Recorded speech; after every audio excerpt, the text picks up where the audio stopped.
Estamos começando mais um módulo, agora a gente vai falar sobre como que você define os canais para os tipos de conteúdo que você quer produzir para a sua marca. Basicamente, a gente tem aqui a ideia de que é muito mais importante você definir qual canal você vai escolher pelo posicionamento, pelos objetivos que você tem, do que pela modinha de que o conteúdo em tal canal é o canal da vez e assim por diante, né?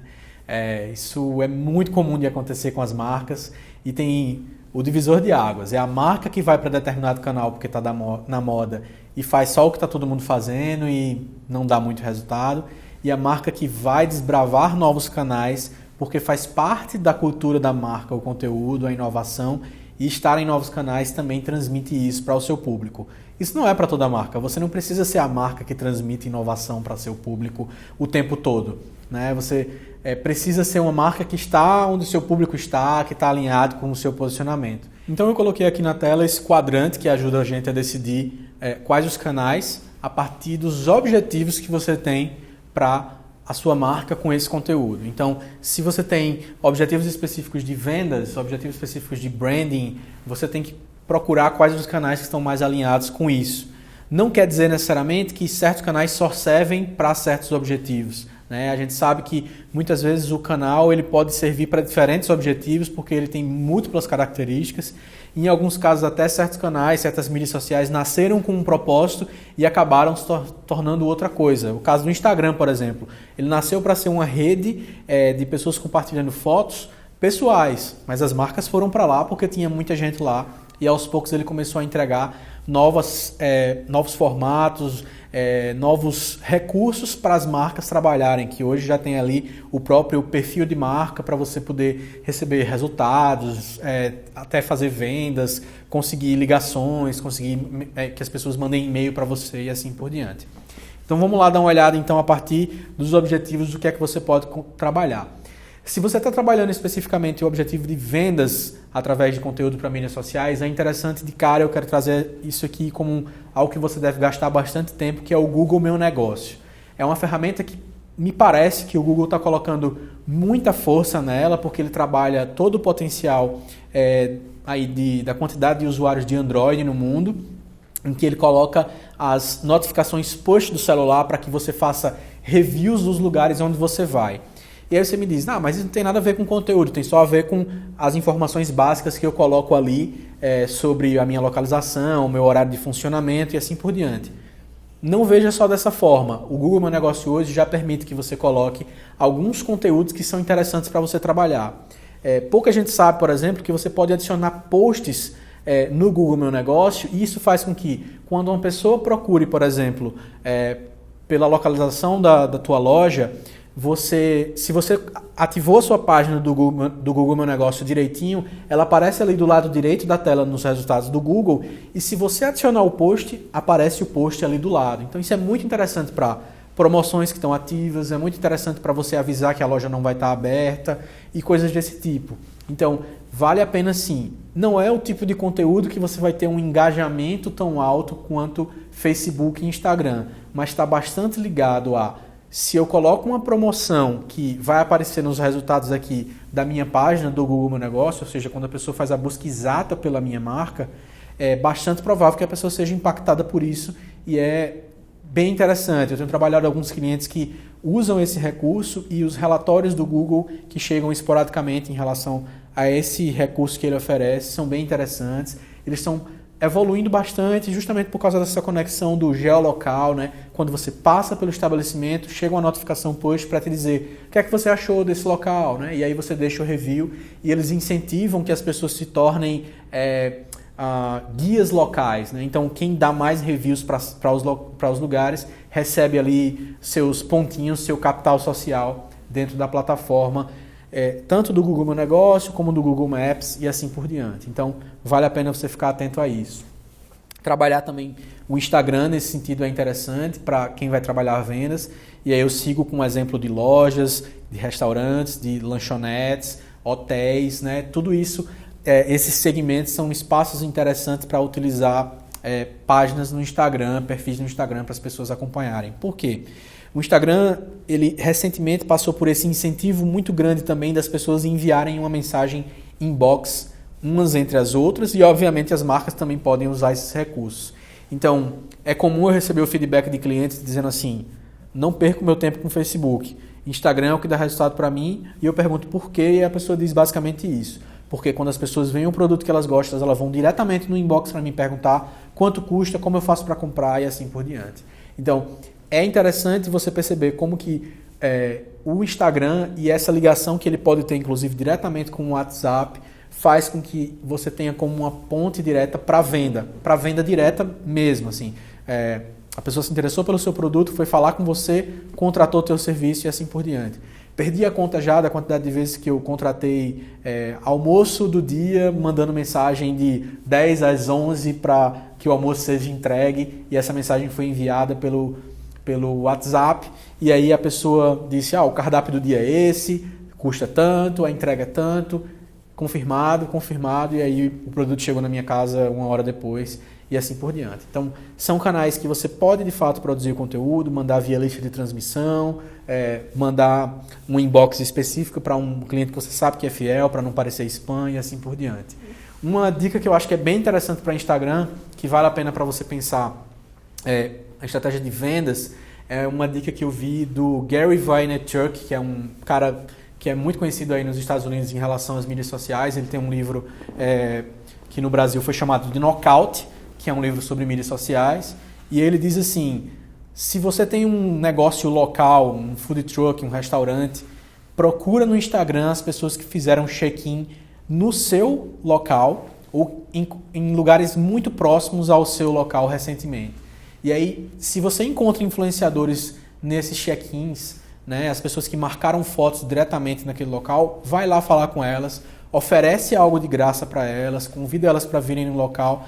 E aí você pode fazer isso com as pessoas que você sabe que você vai poder ter essa conversa sem parecer spam, oferecer algo de verdade para elas, e você está ali oferecendo 1 ou 2 brindes, e no fim das contas você pode ter uma pessoa que vai contar como foi legal ter recebido essa cortesia e contar para todos os seus amigos.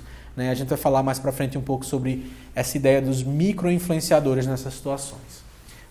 Se a gente está falando de branding especificamente, se a gente está falando da ideia de você construir marca, Facebook é um dos lugares mais importantes para isso, principalmente você considerando que lá vai ser um espaço para você construir o teu conceito de marca ao mesmo tempo em que você desenvolve relacionamento. Por isso que o Facebook vai estar aí tanto no quadrante de branding como no quadrante de relacionamento. Mas é por lá onde você pode colocar um vídeo mais longo, onde você pode fazer uma live, onde você pode colocar conteúdos numa galeria de imagens, num vídeo 360. Tudo isso são a variedade de formatos que o Facebook permite, trazem para você a possibilidade de você investir em conteúdos institucionais que refletem o seu branding com clareza. O YouTube também é um espaço importante para isso. O YouTube não é uma plataforma que é muito boa para relacionamento com o público, apesar de ter um espaço de comentários muito sólido, não é necessariamente ali onde você vai desenvolver um relacionamento, porque não tem formas muito claras e muito constantes de você utilizar mensagem privada, de você ter uma fidelização por review e esse tipo de coisa. O YouTube é um espaço para você construir bons vídeos, colocar bons vídeos que refletem bastante a sua marca. É possível que você gere vendas? É possível que gere leads também. É óbvio que você pode construir relacionamento por lá, mas vai ser mais evidente a construção de marca mesmo. Conteúdos em vídeo que vão ser interessantes para o seu público. O branding também pode ser trabalhado pelo LinkedIn, através dos conteúdos que você pode postar B2B, Eu quero conquistar novas empresas que vão contratar meu serviço, ou conquistar os melhores funcionários para minha empresa, dependendo da escala que você tem, isso pode ser algo que você constrói também no LinkedIn e assim por diante. Mas a partir do momento em que o LinkedIn passou também a ser essa plataforma, como a gente viu o exemplo do Ricardo Amorim nos módulos anteriores, passou a ser uma plataforma em que você pode publicar artigos especializados e construir uma audiência interessante e conquistar novos clientes. Então é interessante para você construir branding, principalmente aí através de um tipo de conteúdo mais analista. E o Pinterest, então, nem se fala para a construção de marca. A gente tem casos interessantes no Brasil que tem a Tudo Orna, por exemplo, que são criadores de conteúdo lá de Curitiba, que são uma das maiores páginas de Pinterest do Brasil. Basicamente, elas estão postando conteúdos de qualidade, totalmente relacionados à marca e produzindo e publicando conteúdos para o Pinterest que são pináveis, como se diz por lá, né? Algo que faz com que as pessoas guardem, criem seus boards, né? Façam seus scrapbookings ali dentro do Pinterest para posteriormente usar isso como referência para o casamento, para uma festa de formatura, para uma festa de aniversário, contextos completamente variados, mas o Pinterest é um espaço para publicar conteúdos legais que servem para as pessoas sentirem a sua marca. É um universo explorado muito mais pelo público feminino do que pelo masculino no Brasil, e isso é importante para ser explorado pelas marcas também. Para trabalhar relacionamento, de fato, a gente vai trabalhar mais Facebook e Twitter, porque são canais em que os comentários, as respostas, as interações em tempo real, ali no espaço de uma postagem, e aí os comentários que chegam nela, os pedidos que você pode fazer para as pessoas responderem para você, são espaços mais diretamente para isso. Aos poucos, algumas marcas também têm usado isso no Instagram, mas obviamente é mais evidente ver isso no Facebook e no Twitter, porque estão há mais tempo fazendo isso e tem sistemas de inbox, né, mais interessante para você fazer isso também. Atualmente, o Facebook tem até recursos novos dentro do Messenger que fazem com que você crie tags específicas para as conversas que você está tendo com o seu público. É muito interessante isso para fanpages. Então, atualmente você pode desenvolver tags específicas que você cria ou as tags que ele sugere. Então, por exemplo, você está conversando com alguém que você sabe que pode ser um futuro comprador. Aí você coloca uma tag lá para esse futuro comprador, como uma tag de interessado ou lead. Ou alguém que já disse que quer comprar, mas disse que vai te confirmar amanhã. Você pode criar uma tag específica para isso. Se você vai respondendo muitos comentários, isso vai te ajudar muito a depois você voltar nessas conversas e dizer: olá fulano, será que você está interessado ainda no produto? Estou com uma oferta especial para você, e assim por diante. Isso para não falar de todas as possibilidades aí de chatbots que estão crescendo, desenvolvimento de automações em respostas que você pode ter dentro do Facebook. Já no Twitter a gente está falando de um relacionamento muito mais ágil, em tempo real, para fazer com que você converse com o seu público, principalmente em eventos, na cobertura de certos assuntos e assim por diante.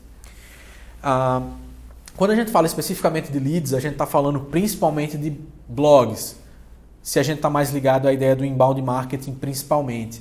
Mas não quer dizer que necessariamente que para trabalhar uma estratégia de leads você não possa trabalhar, por exemplo, Facebook e assim por diante. Obviamente, eu coloquei aqui o WordPress apenas como um exemplo para ilustrar a ideia de blogs, mas você pode usar a plataforma que você preferir. E aí, o que é que acontece ali? A gente constrói conteúdos que são bem indexáveis, que são conteúdos que têm um compartilhamento forte, e isso faz com que, colocando os call to actions no meio do conteúdo, né, um pop-up interessante para a pessoa se cadastrar, ou no rodapé do conteúdo depois que a pessoa consumiu todo aquele conteúdo, ou para receber um certo conteúdo exclusivo do blog, privado, a pessoa se cadastrar. Então, é assim que você está gerando leads nesse canal. É importante você pensar em usar um blog para isso.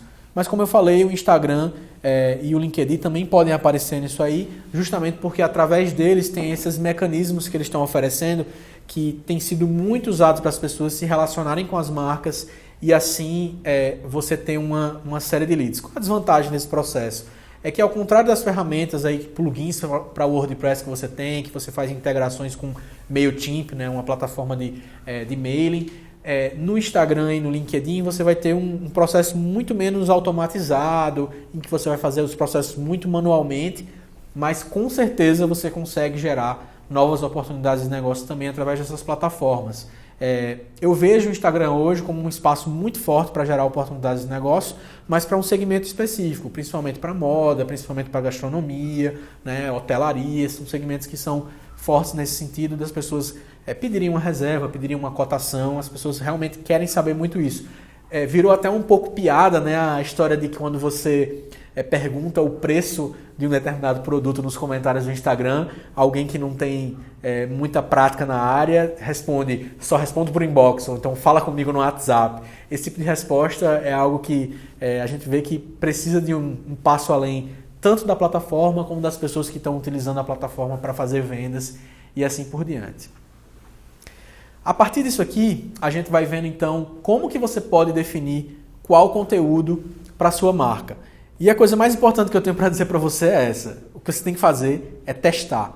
A gente pode trazer todas as dicas que eu vou trazer para você aqui agora e o passo a passo que você pode seguir, mas a coisa mais importante é que você deve testar e deve ficar tranquilo em relação aos erros que você pode cometer nesses testes. Porque, no fim das contas, você vai descobrir que, bom, conteúdo analista não serviu muito para o meu público, ou pelo menos não está servindo no curto prazo. Acho que vou fazer um conteúdo agregador que é mais interessante. O blog demora um pouco mais para ter resultado, então eu vou começar a colocar esses posts diretamente no Facebook e trabalhando essas estratégias. É testando que você vai descobrir. Mas para você não achar que eu vou dizer só isso para você, que é só testar, eu vou trazer algumas dicas para você também aqui agora. Basicamente, a gente vai trabalhar, entender então, relembrar aí essas 3 etapas.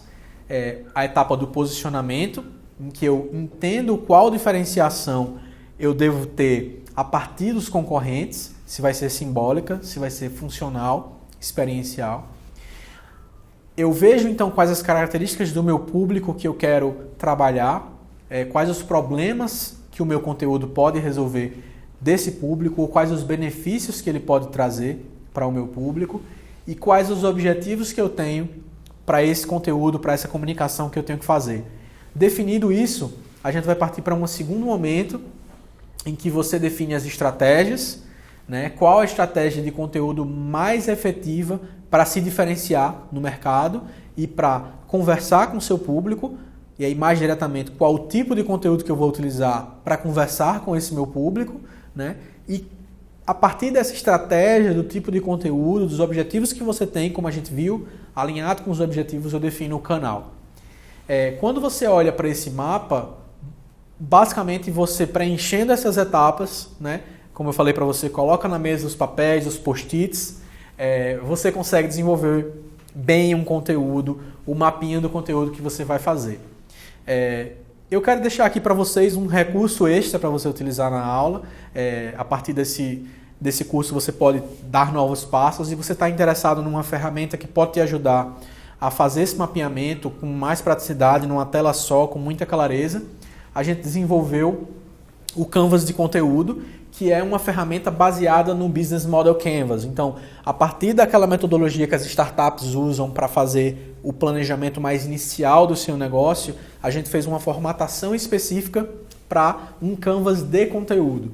E aí, você acessando o canvasdeconteúdo.com.br, está no link na descrição também dessa aula, você faz o download gratuito dessa ferramenta, um guia rápido para você utilizar, basicamente um PowerPoint com esses blocos para você preencher com esses passos que a gente viu aqui agora, né? O posicionamento, que tipo de público que eu quero conversar, objetivos e a partir disso os tipos de conteúdo e assim por diante.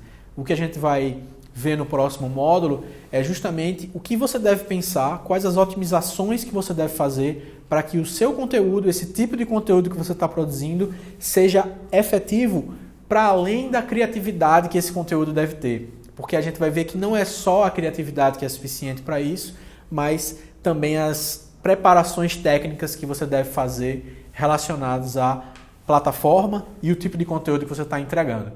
Então, é isso que a gente vai ver no próximo módulo e esse é a ferramenta que você pode utilizar, fazer o download para poder começar a fazer seus planejamentos de conteúdo.